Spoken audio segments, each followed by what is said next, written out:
I'm sorry, sir. Your name isn't on the guest list. The wedding coordinator didn't even look up at first. Her fingers moved quickly across the tablet screen. Scrolling. Tapping. Pausing. Then she frowned. A small crease formed between her brows. She checked again. And then again, slower this time, like maybe the answer would change if she gave it a few extra seconds.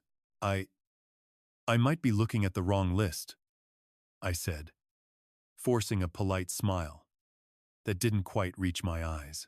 She shook her head gently, professional, composed. No, sir. I've checked every table assignment. I don't see your name anywhere. Behind her, the doors to the ballroom swung open and shut in steady rhythm. Laughter spilled out. Glasses clinked. A waiter passed by carrying a silver tray filled with champagne flutes, the bubbles catching the light like tiny sparks. Somewhere deeper inside, a string quartet had already started playing soft, familiar notes drifting through the hallway. Then I saw him. My son Ryan. Standing under a massive crystal chandelier, one hand resting lightly at his side, the other holding his bride close. Cameras flashed. People leaned in. Someone adjusted his tie. He smiled. Not the polite smile he used for strangers, the real one. The one I remembered from years ago. He never looked toward the entrance. Not once. I stood there, less than 50 feet away, invisible. Or maybe not invisible. Maybe just not important enough to notice. My fingers tightened around the small box in my hands, a walnut keepsake box. Handcrafted, polished, smooth. I'd spent weeks picking it out. It had weight to it. Real weight. Not just wood and hinges memories.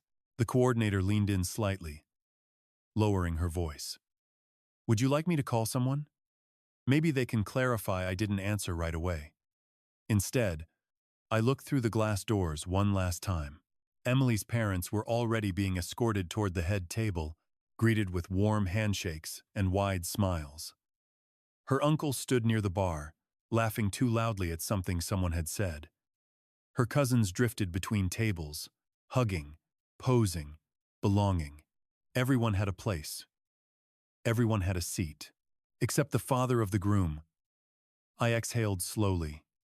No, I said. I think I've seen enough. My name is Richard Hale. I'm 68 years old, retired, widowed, and until that evening, I believe there wasn't a single thing I wouldn't do for my only son. Looking back now, that drive home probably changed both our lives. The wedding venue sat just outside Nashville. I lived near Knoxville.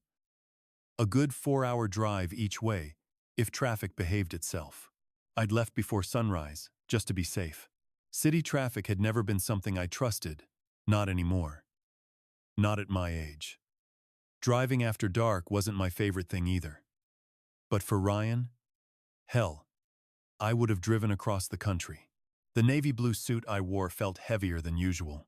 It was the same one I'd worn at my wife Linda's funeral 3 years earlier. She had picked it out herself for our 40th anniversary. It's timeless, she'd said, standing behind me, adjusting my tie in the mirror. You'll wear this to every important family moment. She wasn't wrong. I just never imagined one of those moments would end with me standing alone outside a locked set of doors. I stepped out into the parking lot. The evening air had cooled, carrying the faint scent of cut grass and distant rain. Somewhere behind me, applause erupted from inside the ballroom. I didn't turn around. Instead, I walked to my truck, each step steady, measured. The gift sat on the passenger seat once I got inside. It wasn't extravagant. Ryan had never been impressed by flashy things anyway. He'd always appreciated craftsmanship. Things built by hand. Things that lasted. So I'd hired a local woodworker, a guy I trusted, to make something custom. Solid walnut. Clean lines. Simple. Honest. Inside, I'd placed something far more valuable than the box itself. Linda's handwritten recipe cards. Dozens of them. Years of family dinners, holidays, Quiet Sunday mornings written in her careful, patient handwriting. Emily loved baking. Linda used to talk about that. She'd smile and say, "One day, she'll pass these down to our grandkids." That future had felt so certain back then. Now the box stayed closed, untouched. I started the engine. No anger, no tears, just silence. No tears, no anger, just silence, filling up the cab of my truck as the engine idled. Ryan hadn't always been like this. Back when he was a kid, he was the kind who waved twice before the school bus even pulled away, always looked back, always made sure you were still there. When Linda got sick, that didn't change. Every weekend, he showed up without being asked. Cut the grass, fixed things around the house, quietly handled the stuff I didn't have the energy for. There were days I couldn't leave work, couldn't make the hospital visits, and he stepped in without hesitation, drove his mom to chemo appointments, sat with her, talked to her. Back then I thought we'd done something right. After college, Ryan started his own construction business. Residential builds. Small jobs at first. Kitchen remodels. Decks. Roofing. He had drive. People liked him. Work came in steady. For a while, things looked good. Then everything got tighter. Material costs climbed. A couple of bad investments hit harder than expected. One commercial project collapsed halfway through, left him with unpaid invoices and a mess he couldn't untangle fast enough. By the time he and Emily bought their first home outside Franklin, things were already fragile. I saw it. He didn't say anything, but I saw it. And I made a decision I thought was simple. I stepped in. Half the down payment came from my retirement savings. He pushed back at first. "Dad, I'll pay you back." I smiled, waved it off. "Just focus on building your life." That should have been the end of it. It wasn't. About a year later, he called one evening, late, his voice quieter than usual. Hey, I hate asking this. You don't have to finish that sentence," I said. He hesitated anyway. "I might fall behind on the mortgage." "How much?" A pause. The kind where you can hear someone deciding whether to be honest. "I'll figure something out." "You just did." That was the beginning. One payment turned into two. Two turned into a pattern. Eventually, I stopped waiting for the calls altogether. I set up automatic transfers through my bank. Every month. Same amount. Same date. Ryan stopped asking. And I stopped mentioning it. 3 years. 36 mortgage payments. Not because I had money to burn, I didn't. I had a decent retirement. Social Security. A modest pension. Savings Linda and I had built over 4 decades of doing things the careful way. Every payment meant something else got pushed back. A home repair postponed. A trip never taken. Another year driving the same old pickup instead of replacing it. I noticed those things. I just didn't care. Helping your kid, it's not supposed to feel like a burden. At least, that's what I used to believe. When Ryan told me he was finally marrying Emily, I was happy for him. Truly. Linda didn't live long enough to see it. That part stayed with me. But life doesn't pause just because you're still grieving. The invitation showed up about 6 weeks before the wedding. It looked fine at first glance. Clean. Printed. Formal. But something about it felt off. No handwritten note. No love. Ryan. No personal touch at all. Just my name, printed like I was any other guest. I flipped it over. No seating details. No rehearsal dinner information. No RSVP card. I picked up the phone.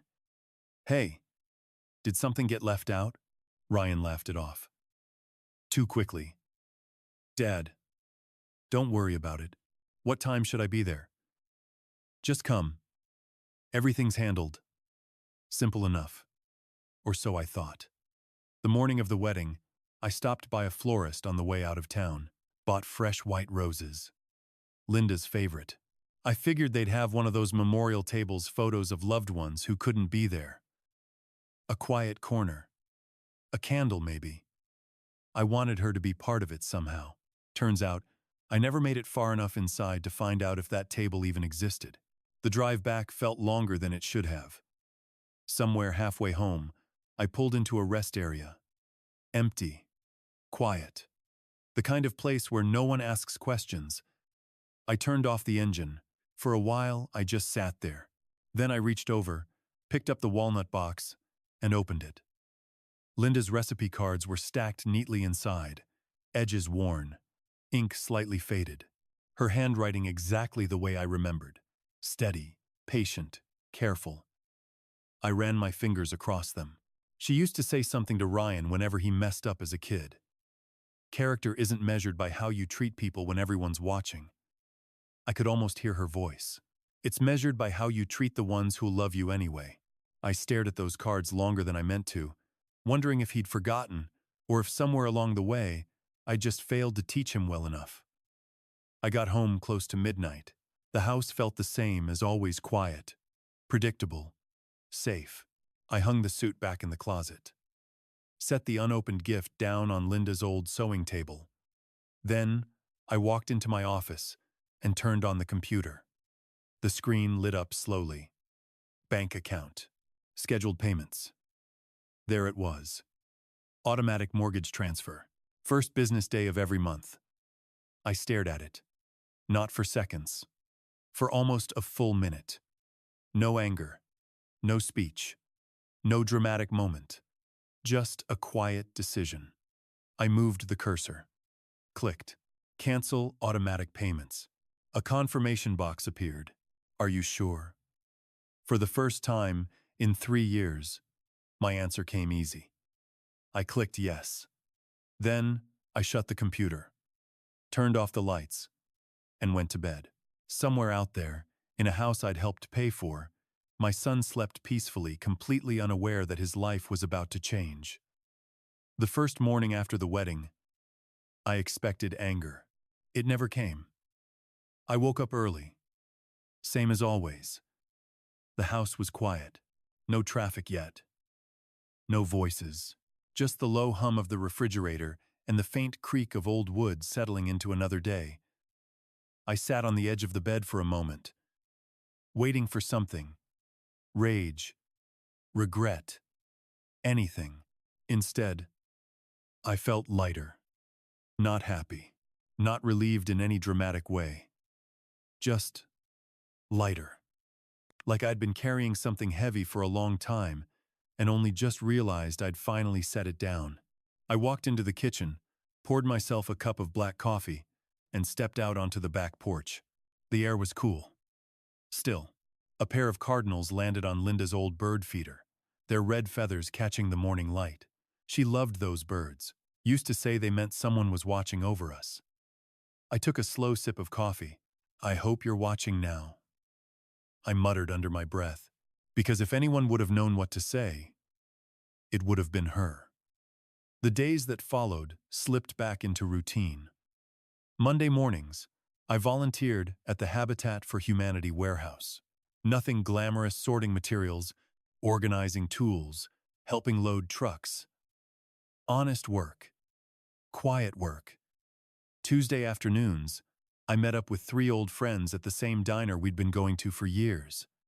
Same booth. Same waitress. Same bad jokes. Wednesdays, I mowed the lawn. Simple life. Predictable. Comfortable. Only one thing had changed. At the start of each month, my bank account didn't quietly lose $2,000 anymore. I didn't realize how much space that created until I saw it. Actual breathing room. For the first time in years, I fixed things around my own house instead of ignoring them. Got the truck serviced instead of hoping it would survive another winter. Replaced the water heater Linda had asked me to deal with before she passed. Even bought myself a new recliner. The old one had been falling apart for nearly 2 decades. Every purchase came with the same thought. I should have done this sooner. And every time, another voice answered right back. No, you just stopped paying someone else's bills. Ryan didn't call. Not the next day. Not the day after. Not the week after that. No message asking if I'd made it home safely. No explanation. No apology. Nothing. At first, I told myself there had to be a reason. Maybe the planner messed up. Maybe he thought I'd been seated somewhere else. Maybe. But the longer the silence stretched, the thinner those excuses sounded. A man who cares doesn't wait. Not hours. Not days. Definitely not weeks. Silence has a way of telling the truth people don't want to say out loud. A few weeks later, I stopped by my bank to review some retirement investments. Melissa, my banker, looked up as I sat down, smiling like she always did. Looks like your monthly expenses dropped quite a bit. They did. She glanced at her screen.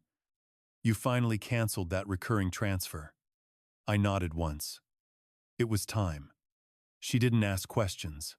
People in her line of work rarely do. Instead, she leaned back slightly and said something that stayed with me. Sometimes helping someone for too long keeps them from learning how to stand on their own. I didn't respond right away. Just nodded. Thought about it the entire drive home. Maybe I'd confused love with protection. Maybe I'd been shielding Ryan from consequences he needed to face. Linda had warned me about that once. Years ago, Ryan had borrowed a small amount of money from me and never paid it back. I laughed it off at the time. Linda didn't. Richard, she'd said, her voice calm but firm. Help him when he falls. I am. But don't carry him once he can walk. Back then, I thought she was being too hard on him. Now, I wasn't so sure. 3 weeks after the wedding, I opened a kitchen drawer looking for batteries. Instead, I found an old Father's Day card.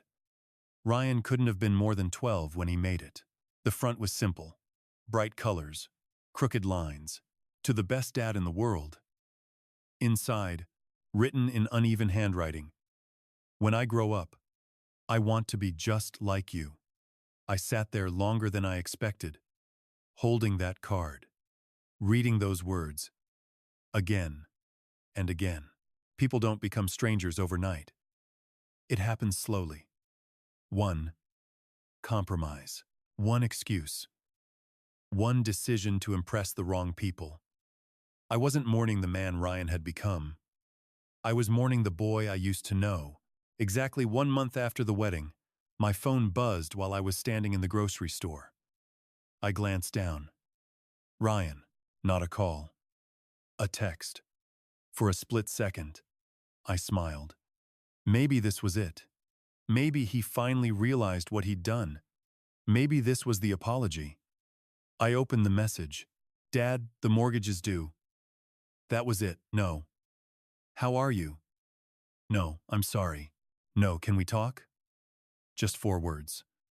The mortgage is due. I stood there in the aisle while people pushed carts past me. Someone bumped my shoulder. Sorry. It's okay, I said. Funny thing was, a stranger apologized faster than my own son had. I slipped my phone back into my pocket. Finished shopping. Chicken. Vegetables. Coffee. Picked up a slice of apple pie on the way out. Drove home. Put everything away. Fed the birds. Made dinner. Ate alone. Washed the dishes. Only then did I pick up my phone again. Read the message one more time. It didn't sound like a son talking to his father. It sounded like an employee reminding accounting to process an invoice. I opened a reply. Typed 6 words. Then, I suppose you should pay it. I read it twice. No anger. No lecture. No sarcasm. Just the truth. Then I hit send. The reply came faster than I expected. My phone started ringing before I'd even set it down. Ryan. I watched the screen light up, then go dark, then light up again. Another call, and another. 5 missed calls in less than 15 minutes. I didn't answer. Not the first, not the second, not the sixth. By the time the 7th call came through, it didn't even feel urgent anymore. Just noise. A voicemail notification popped up. I ignored that too. If he wanted to talk to me, he'd had an entire month to do it. The next morning, 3 more texts waited on my phone. Dad, answer your phone. 5 minutes later. This isn't funny. 10 minutes after that. The payment didn't go through. Call me as soon as possible. Still nothing about the wedding. Still nothing about me. The mortgage remained the priority. I flipped the phone face down and stepped outside. The hedges along the side of the house needed trimming. Overgrown. Uneven. I grabbed the clippers and got to work. About an hour in, Frank wandered over from next door, 2 fishing rods slung over his shoulder. You still coming Saturday? Wouldn't miss it. He studied me for a second. You all right? I think so. You sure? I gave a small shrug. Frank, you ever spend years solving someone else's problems? He let out a short laugh. I've got 3 grown daughters. What do you think? Then you get it. He nodded. The hard part isn't helping, he said. It's knowing when to stop. I leaned on the fence for a moment. Yeah, that sounded about right. That evening, curiosity finally caught up with me. I listened to the voicemail. Ryan's voice came through, tight, confused. Dad, I don't know what's going on, but the bank says the payment wasn't made. There has to be some kind of mistake. Call me. Mistake. He actually thought it was a bank error. Not once did he consider that the man paying his mortgage might have had a reason to stop. Not once did he ask if I was okay. Just whether the payment had failed. I deleted the message. Then I looked out the window. The sun was starting to set, casting long shadows across the yard. And for the first time since Linda passed, something hit me clear and hard. I hadn't just been helping my son, I'd been financing the illusion that actions didn't have consequences. And sooner or later, every illusion comes due. The knocking started just after 8 on Saturday morning. 3 sharp hits. A pause. Then 3 more. I already knew who it was. Frank always texted before coming by. Ryan didn't. I opened the door. He looked worse than I expected. Suit wrinkled. Beard uneven. Dark circles under his eyes like he hadn't slept in days. For a second, I saw a version of him I hadn't seen since Linda was in the hospital. Dad. Morning. He stood there, shifting his weight slightly, like he wasn't sure whether he was welcome. I stepped aside. He walked in. The house hadn't changed. Linda's quilt still draped across the couch. Family photos still lined the hallway. The grandfather clock ticked steadily, marking time the same way it always had. Ryan glanced around like he was seeing it for the first time. You kept everything the same. I like remembering. We stood there a moment, before either of us sat down. Finally, he cleared his throat. The bank says we're 30 days behind. I know. You canceled the payments. I did. Why? I held his gaze. You really don't know? His eyes dropped to the floor. I figured maybe something happened. With your finances. I almost laughed. Not because it was funny, because even now, after everything, his first assumption was still about money. My finances are fine. Then why? I pulled out a chair. Sit. He sat. For a full minute, neither of us spoke. The silence was heavier than any argument. Then I asked the only question that mattered. Why wasn't I at your wedding? Ryan rubbed his forehead, exhaling slowly. Dad, It wasn't supposed to happen like that. Then tell me how it was supposed to happen. The planner messed up. I nodded once. Of course. It was chaotic. There were hundreds of guests. Mistakes happen. I agree. Relief flickered across his face. Then I leaned forward slightly. So why didn't you call me afterward? The relief vanished. I've been busy. Too busy to check if your father made it home after a 4-hour drive? He opened his mouth, closed it again. There wasn't an answer, because there wasn't one. Finally, he said it. I'm sorry. The words came out flat, automatic, like apologizing after bumping into someone in a grocery store. I studied him. Are you sorry because you hurt me? He hesitated. Or because your mortgage payment disappeared? He didn't answer. That silence said everything. The doorbell rang. Ryan frowned. You expecting someone? I believe so. I walked to the door and opened it. Emily stood there, holding a small bakery box. She looked uncomfortable. I didn't know Ryan was already here. Neither did I. She stepped inside. I brought cinnamon rolls. Linda used to bake those every Christmas. Emily remembered. I appreciated that. We sat around the kitchen table. No one touched the food. Emily spoke first. Richard, I owe you an apology. Not Dodd. Not Mr. Hale. Just Richard. I found out something yesterday. She glanced at Ryan. You never told me. Ryan stared at the table. Emily continued, voice steady but tight. I thought you were making the mortgage payments. Silence. She looked back at me. I believed everything was under control. I didn't think it mattered who paid, I said quietly. It matters now. She turned toward him. You told me your business covered the house. I was trying to protect you. From what? From worrying. She shook her head. No. You were protecting yourself. The conversation unraveled fast after that. Ryan admitted it. All of it. He'd never told Emily about the payments.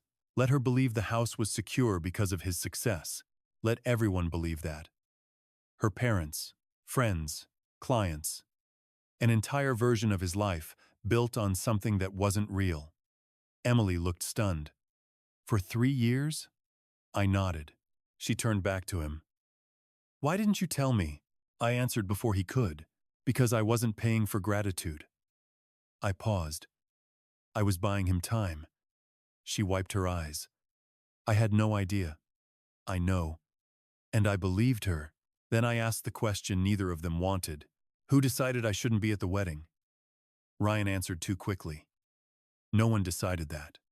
I stood up, walked down the hallway, opened a drawer near my desk, took out an envelope, came back and placed it on the table. Open it. Ryan frowned. Inside were printed emails. His expression changed as he flipped through them. What is this? The coordinator sent them. Emily looked confused. Why would she contact you? Because 2 days after the wedding, she mailed an apology. I hadn't told anyone. Not even Frank. She said she couldn't stop thinking about what happened. Ryan's face went pale. Emily reached for the pages. Near the bottom, one line had been crossed out. Richard Hale, Table 2. Next to it, handwritten, remove. Below that, seat assigned to Harold Whitman. Emily blinked. Who's Harold? I met her eyes. Your father. She turned slowly toward Ryan. You replaced your dad? With mine? It wasn't like that. She flipped another page. There it was, an email. From Ryan. Please make the adjustment we discussed earlier. No confusion. No mistake. No planner error. Emily looked like the air had been knocked out of her lungs. You lied. Ryan covered his face with his hands. I didn't know how to explain it. Try. He couldn't. Not right away. Finally, he whispered. My father-in-law was helping pay for the reception. Emily stared at him. So? He wanted more family at the front. And you thought the solution was to remove your own father? I thought. He stopped, because there wasn't a sentence that could justify it. I spoke quietly. You know what hurts most? No one answered. It's not missing the wedding. I tapped the paper. It's knowing my seat existed. A beat. You gave it away. Emily stood up abruptly. I need some air. She walked out onto the back porch, the screen door slamming shut behind her. Ryan stayed frozen in his chair. For the first time since he arrived, he didn't look worried about money. He looked afraid of himself. And deep down, I knew the missing mortgage payment was about to become the smallest problem in his life. Emily stayed out on the back porch longer than either of us expected. Neither Ryan nor I moved. Through the kitchen window, I could see her standing near Linda's old flower bed. The roses were in full bloom, deep red against the white fence. Linda used to spend hours out there, trimming, watering, talking to those plants like they could answer back. She always believed if you took care of something long enough, it would eventually bloom. People weren't always like that. Sometimes they were. Sometimes they weren't. Ryan finally looked up. Dad. I didn't respond. I know. I don't deserve forgiveness. No, I said quietly. You don't. He swallowed, his jaw tightening. But I didn't want to humiliate you. I crossed my arms. Then what exactly did you want?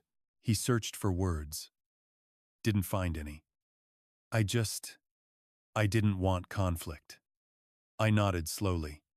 So, avoiding conflict meant embarrassing your father instead? It wasn't supposed to happen at the door. I let out a breath. Ryan, whether you cut me out at the entrance or quietly a week before, wouldn't have changed what it was. He looked away, because he knew I was right. The decision had already been made long before that night. The door creaked open behind us. Emily stepped back inside. Her eyes were red, but her voice was steady. I called my mom. Ryan blinked. Why? Because I needed to know if she knew. And? She didn't. He froze. My parents thought you wanted a smaller ceremony. She continued. They had no idea your own father wasn't invited. Ryan's shoulders sank. My dad asked me 3 times why your father wasn't at the rehearsal dinner, Emily added, her voice cracking slightly. I told him you said Richard wasn't feeling well. She shook her head. I defended you. Silence filled the room again. Thick, heavy. Not the kind you could break with small talk. Emily reached into her purse and pulled out a stack of papers. I found something else. Ryan's expression shifted immediately. Emily. No. She slid the statements across the table. Explain these. I didn't need to look closely. The logos were enough. High-end steakhouses, luxury hotels, designer brands, golf resorts. Ryan rubbed his temples. I can explain. Then do it. He hesitated. Some of it was client entertainment. Emily slid another statement forward. Almost $4,000 at a jewelry store. No answer. Business? She asked. Still nothing. I pushed my chair back slightly. This isn't my conversation. Emily shook her head quickly. No, Richard, you deserve to hear this. Ryan looked like he wanted to disappear. Finally, he spoke. I didn't want anyone thinking I couldn't provide. Emily stared at him. Bite. Rye. My. Emily stared at him. So while your father was paying our mortgage, you were pretending to be successful? He nodded. Barely. I thought business would recover. When? I don't know. You bought watches. I was trying to look successful. You booked vacations. I thought appearances mattered. Emily let out a short, bitter laugh. They mattered more than honesty? Ryan didn't answer. And in that silence, something clicked for me. Something that had been sitting just out of reach for years. Ryan never asked for more money because he didn't need to. He already knew I was covering the biggest problem every month. That gave him freedom. Freedom to spend everything else chasing an image. Not because he was cruel.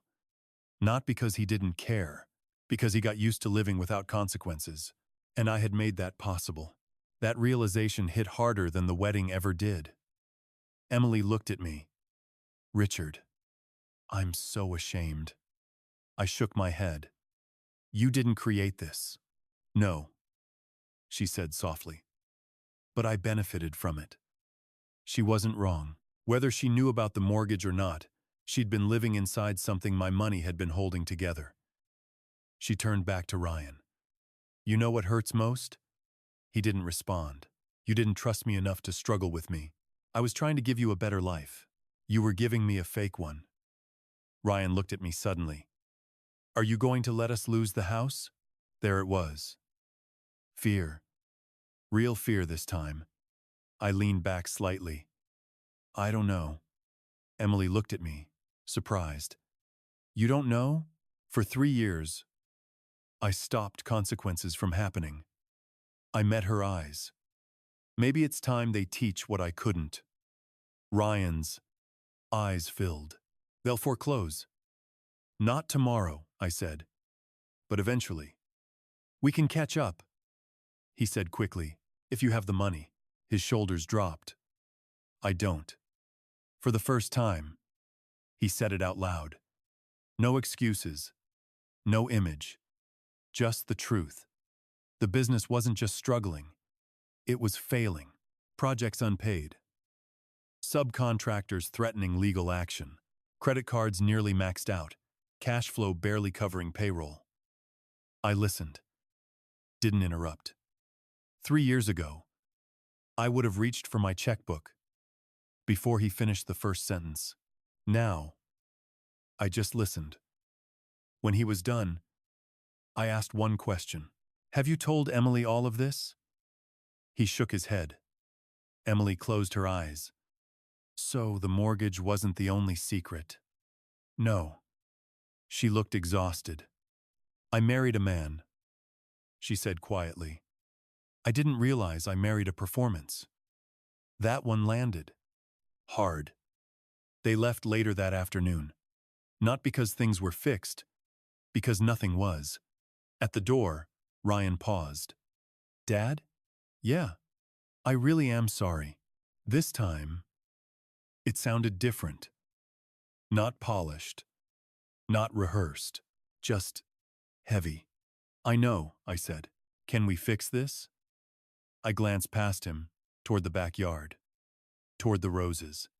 Trust doesn't come back with promises, I said. It comes back with choices. He nodded slowly. I understand. I wasn't sure he did. But for the first time in years, he didn't ask me for anything before he walked out. 3 days later, I got a call I didn't expect. It wasn't Ryan. It was a loan officer from the bank. Mr. Hale, I just wanted to confirm that the recurring transfers have been permanently stopped. They have. Thank you. She hesitated for a second before adding, the homeowners have contacted us, requesting a hardship modification.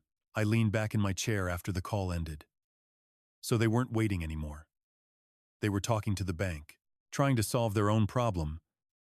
It wasn't much, but it was something. That evening, I stepped outside with a watering can. The roses needed it. As the water soaked into the soil, I found myself thinking something I hadn't been ready to admit before. Love isn't always about giving people what they want. Sometimes, it's about stepping back and letting them become who they're supposed to be. About 2 weeks passed before I heard from Ryan again. This time, it wasn't a text. It wasn't a call either. On a gray Thursday afternoon, with rain tapping softly against the windows, he showed up at my door holding a cardboard box. He looked different, not fixed, not healed, just stripped down.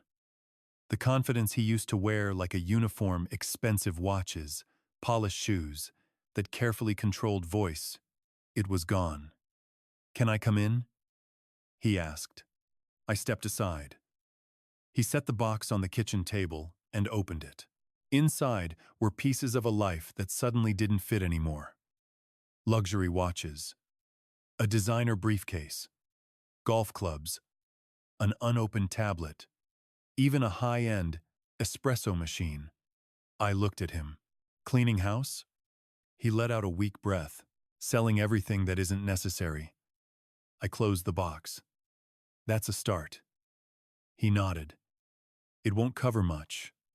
"No," I said, "but that's not the point." We sat in silence for a while, coffee cups between us. Then he spoke. "I met with the bank. And they agreed to delay foreclosure." I nodded. "That's good. If," he hesitated, "if we make 3 consecutive payments." "And can you?" "I don't know." For the first time in years, he wasn't pretending. And oddly enough, that gave me more hope than anything he'd said before. A few days later, Emily called. "Would you meet me for lunch?" We met at a small diner halfway between our houses. Nothing fancy, the kind of place where the waitress calls you hon and refills your coffee before you ask. She looked tired, but steady. "I wanted to tell you something before Ryan does." I listened. I sold my engagement ring. I looked up. "You didn't have to." "I wanted to." She gave a small, sad smile. "It wasn't the diamond that made us married." "What did you do with the money?" "Paid off 2 credit cards." I nodded slowly. Linda would have liked her. Over the next few weeks, I started hearing things, bits and pieces. Ryan had sold one of his company trucks, canceled a country club membership I didn't even know he had, stopped leasing equipment he barely used, started taking on jobs himself again. Actual work, hands-on. One afternoon, Frank stopped by after seeing him at a hardware store. "You know," he said, stacking firewood with me, "your boy was loading lumber into his own truck." I smiled. "I used to see him do that." Frank chuckled. "Maybe he's finally becoming a contractor instead of pretending to run an empire." Then one morning my phone rang. "Ryan." "Dad, I need a favor." I waited. "Not money," he added quickly. That made me smile. "All right. What do you need?" "Advice." "About what?" "The bank wants a realistic budget." A pause. "I've never made one." "You've run a business for years." "I know," he said. "I just kept thinking next month would fix this month." I leaned back in my chair. "Come over." For the next few hours, we sat at the dining table surrounded by papers, receipts, invoices, statements. I showed him something my father taught me a long time ago. Every dollar needs a job. He laughed quietly. "I've heard that before." "Most people have," I said. "Most people don't do it." We sorted everything. Necessary. Optional. Waste. The waste pile grew faster than either of us expected. Subscriptions no one used. Luxury expenses that led nowhere. Dinners that weren't business, just appearances. He rubbed his face. "I can't believe I let it get this bad." "It didn't happen all at once." "No. It happened one excuse at a time." He looked at me. "I sound like you." I smiled slightly. "That's not the worst thing in the world." Later that evening, he handed me an envelope. "What's this?" "Read it after I leave." I waited until the door closed. Then I opened it. Inside was a handwritten letter. Not typed, not rushed. Careful, honest. "Dad, I kept wondering why you never yelled at me. Now I understand." Silence gave me room to hear myself. "I can't undo what I did. I can't give you back the moment I took from you. But I can choose what I do next. I don't want to buy your respect. I want to earn it. Love, Ryan. I folded the letter slowly, then placed it inside the walnut box. For the first time since that night, it held something that actually mattered. Autumn came quietly that year. Leaves turned. Air cooled. And for the first time, in a long while, I found myself looking forward. 3 months after the wedding, another envelope arrived. Simple. White. My name written by hand. Inside, just a single card. Dad, would you come to dinner Sunday? I saved you a seat. I smiled before I realized it. Sunday afternoon, I made the drive again. Same road, same distance, but it didn't feel the same. When I pulled into Ryan's driveway, I noticed what was missing. No luxury SUV, no landscaping crews, no expensive patio furniture. Instead, there was a simple wooden table out back. The house looked lived in, real. Emily opened the door. This time, she didn't just smile. She hugged me. I'm really glad you came. So am I. Inside, the smell of pot roast filled the house. For a second, it felt like stepping back in time. The kids ran in. Grandpa! I didn't realize how much I'd missed hearing that word. Ryan walked in from the kitchen. Jeans. Flannel shirt. Sawdust on his sleeve. He looked like himself again. Without saying a word, he handed me a framed photo. Their wedding picture. But something was different. In the original, he stood between Emily and her parents. In this one, I was there, standing beside him, exactly where I should have been. I looked up. His eyes were already wet. I know it's not real, he said. No, I replied softly. It isn't. I can't change what I did. I know. But I wanted you to know. His voice broke. That's where you belong. I set the frame down. Then I hugged him. Really hugged him. For the first time in years. Dinner was simple. No caterers. No chandeliers. No seating charts. Just family. Halfway through, Ryan stood up, tapped his glass lightly. I need to say something. The room went quiet. He looked straight at me. When I planned our wedding, I cared more about impressing people than honoring the man who raised me. Silence. I thought success meant looking successful. He shook his head. I was wrong. He paused. The strongest man I know drove hours to celebrate me, and I left him outside. Emily reached for his hand. I'll regret that for the rest of my life. Then he turned to her parents. I blamed you for decisions you didn't make. Her father stood slowly. I should have asked more questions, he said. He walked over and held out his hand to me. I'm sorry. I shook it. So am I. Later that night, Ryan and I sat on the porch. The bank approved the modification. He said, Good. We've made every payment ourselves. I know. He smiled. Almost. How? I have friends. He laughed. I almost asked if you'd help again. I raised an eyebrow. Almost? He nodded. Then I realized, if I did, I hadn't learned anything. That's right. He looked out at the yard. We'll finish paying it ourselves. I believe you. And when we do, he added, I'm taking you on a trip. I smiled. As long as it's round trip. He laughed. So did I. And for the first time in a long time, it felt easy.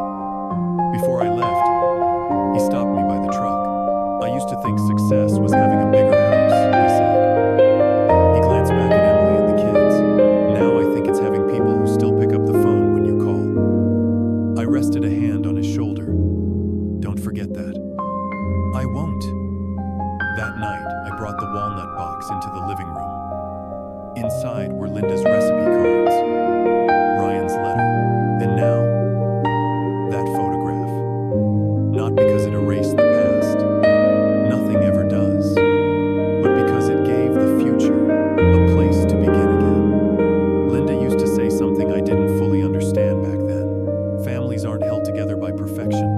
I smiled to myself. They're held together by humility. Someone has to admit they were wrong. Someone has to choose to forgive. And both take more courage than most people realize. If there's one thing I've learned through all of this, it's this. Love isn't about protecting people from consequences forever. It's about giving them the chance to become better because of them. And if you're lucky, they do.